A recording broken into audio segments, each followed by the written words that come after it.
Assalamu alaikum students. Now we are moving forward to our lesson number 4, which is habitat. And what is habitat?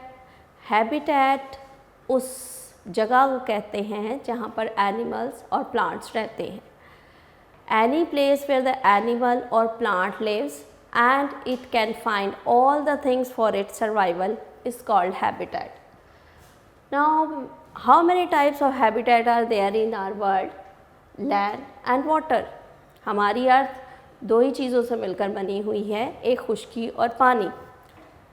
Land habitats की आगे से 3 types हैं, grassland, forest and desert. Grassland में सारे herbivores होंगे जो घास खाते हैं, जो ट्रीज़ खाते हैं, प्लांट्स खाते हैं. फॉरेस्ट में मोस्टली वाइल्ड एनिमल्स पाए जाते हैं, ठीक है, जैसे टाइगर है, लाइन है.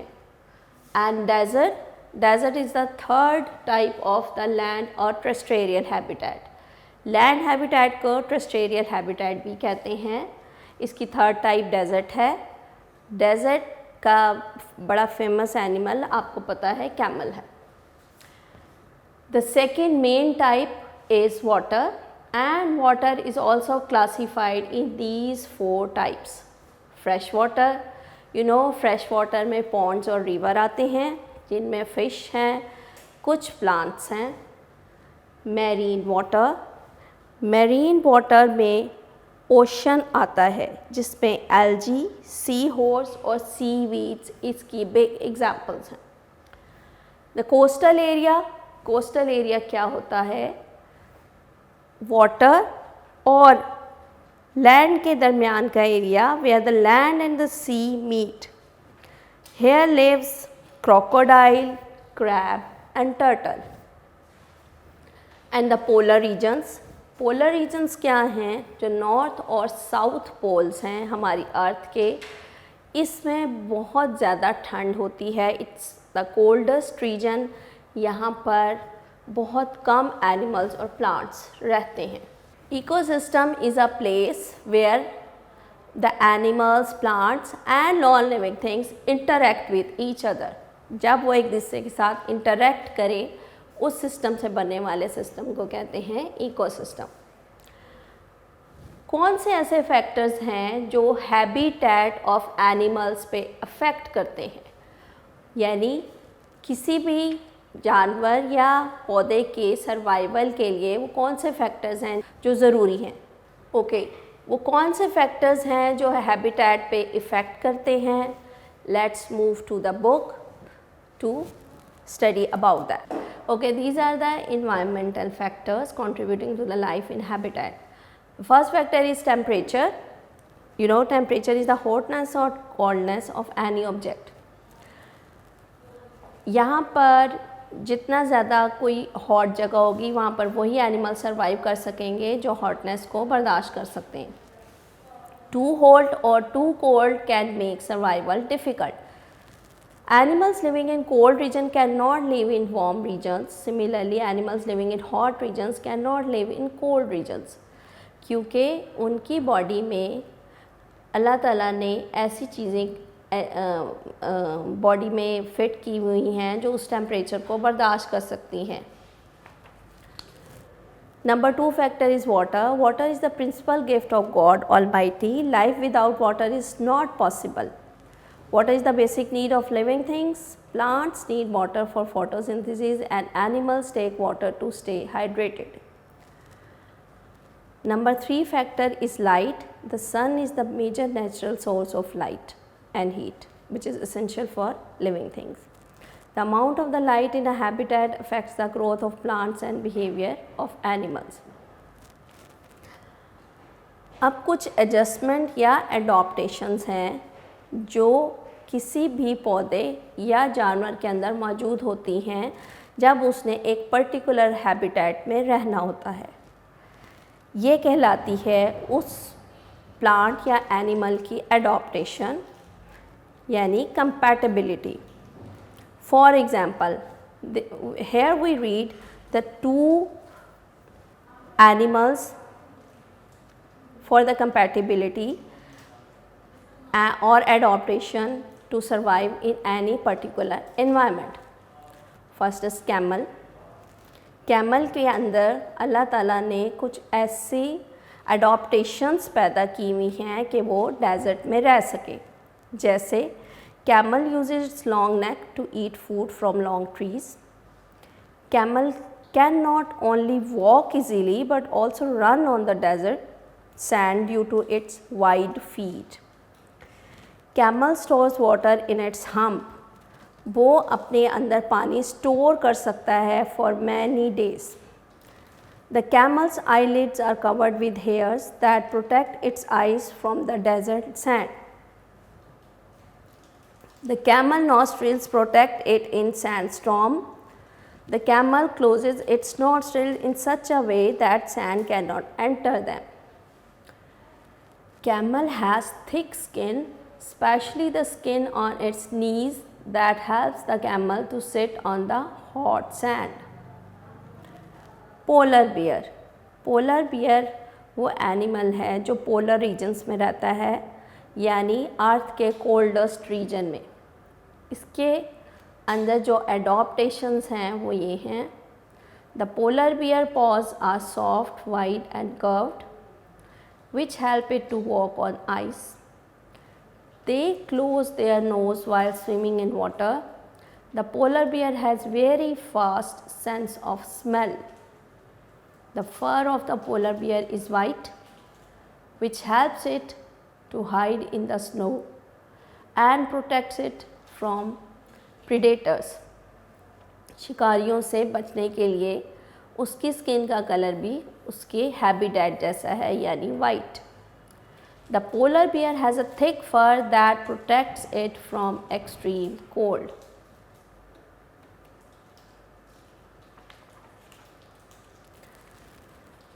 Another animal is fish. Fish